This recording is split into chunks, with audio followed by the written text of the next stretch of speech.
have here in New Orleans in the All-State Sugar Bowl against a very good opponent, maybe one of the best matchups in any game, this year outside the playoffs. So we have a lot of respect for our opponent.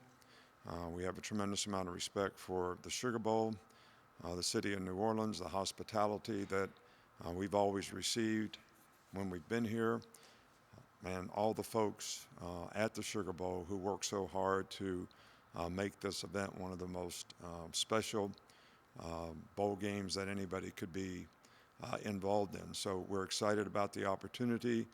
Our players have had a really good attitude about how they've approached the game and the days that we worked in Tuscaloosa.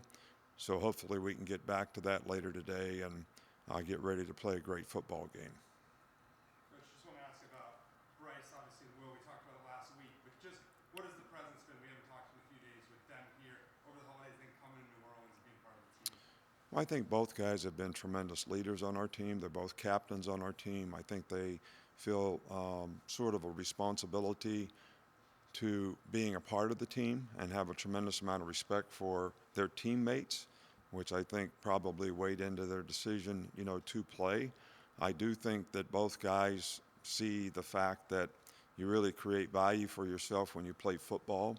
There's a lot of guys out there that saying, I'm not playing because I'm going to get ready for the draft. Well, how do you get better ready for the draft? By playing in a game against good competition. And I think both those guys sort of realize that. And we've done everything that we could do as an institution to minimize the risk for them to play. So, and I think it's a great example for college football that guys that are special players who had great seasons and have won numerous awards choose to continue to play and support their team. Nick, you've been in this situation in the Sugar Bowl a couple of times in the past where you weren't playing for the championship and you lost both times. What are the lessons learned about how to approach a game like this as a program where you're used to playing for a championship? Well, we've been in the playoffs, I think, since 2010. This may be the second time we haven't been in the playoffs. I may be off a game or two by that. So it sort of becomes the standard that is the goal of everybody in the organization, everybody in the program, to actually have an opportunity to play in playoffs. And how do you sort of change that mindset to create value for yourself and your team and your teammates by getting motivated to play against what's always going to really be a really good team when you play in the Sugar Bowl and go out and play winning football? And I like the attitude that this team has had up to this point, and hopefully we can continue to, build on that and have positive momentum going into the game and go out and play a good game and execute well. But I think everybody has to respect who you're playing and what it's going to take to be able to do that. Piggybacking off what Ted said, how can you tell your team's ready to play before the game, or is that something you won't find out until the game actually starts? Well, I think that sometimes you have a feeling by how the players prepare, what their focus is in meetings, how in tune they are to sort of having the mental intensity and energy in practice and how they prepare for the game, because if they're doing the things the right way, that sort of shows you that they have the right mindset. So usually you have a pretty good feeling going into the game that you're going to play well. But, games are funny things. All sports and all games have huge swings in momentum.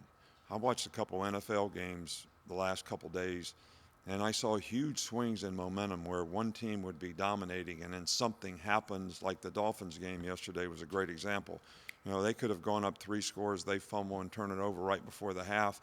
They were never the same team after that. So sometimes you're ready to play a game and you go out and execute very well, but you got to be able to recapture the momentum in the game when things don't go well. You got to be able to overcome adversity. So even though you may practice and prepare and start out really well, you've got to be able to maintain that intensity and that momentum for 60 minutes in the game, regardless of what happens in the game. Whether things go well or something bad happens, you've got to be able to overcome it. But I think that's one of the great things about athletics. I think that's one of the great things about football is learning how to overcome adversity is probably one of the great lessons in life that will help you be more successful in life, because things don't always go exactly like we plan them to. And I think that's one thing that you can learn from being involved in a team sport, especially.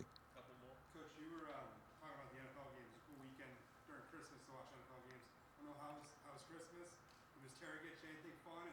And overall, I know you're prepping for a game. Did you get to enjoy it a little bit?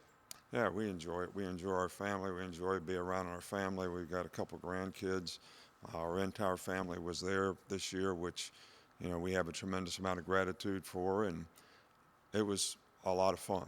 And when you have little ones, almost a 3-year-old grandson and a 9-year-old granddaughter, that always makes Christmas even more special. So we had a very enjoyable day and very thankful for all the things that we were able to enjoy with our family. Were you give good gifts, or were you known as the guy, or was Kristen like your gifts, or give the best gifts? The scouting report on me is I'm really hard to buy for. So I don't know if that's an excuse or if it's a reality. So I either get a sweater, socks, or you can guess what else. Coach, we'll finish up with Ted right here. You're a big believer in getting things fixed as the season goes along. Do you finally feel like in the Auburn game you did, or frustration and things like penalties and so forth that bothered you all season long? You feel like you finally got that where you want it to be? Well, we've worked really hard all year on things that you're talking about. Team playing with more discipline, making better choices and decisions about executing, because most of the time, and when you analyze what happens good and what happens poorly in the game, it comes down to your ability to execute.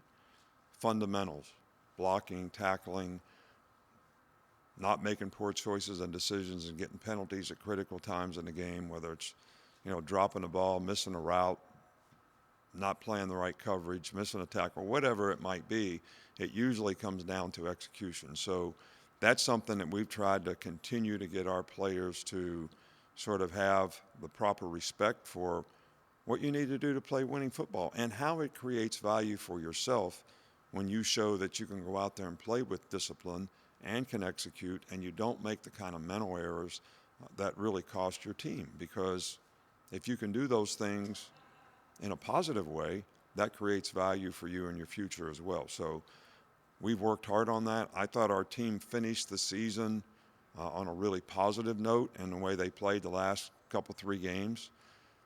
So hopefully we can continue to build on that in this game. Thanks, Coach. All right, thank you. Appreciate it. We'll now have individual interviews in the back. We have DJ Dale and Jace McClellan back there, but we do have to move quickly with those interviews. The team does have to get to their hotel and then get to practice. So once again, DJ Dale and Jace McClellan are available at the backdrops. Turn and go to the right.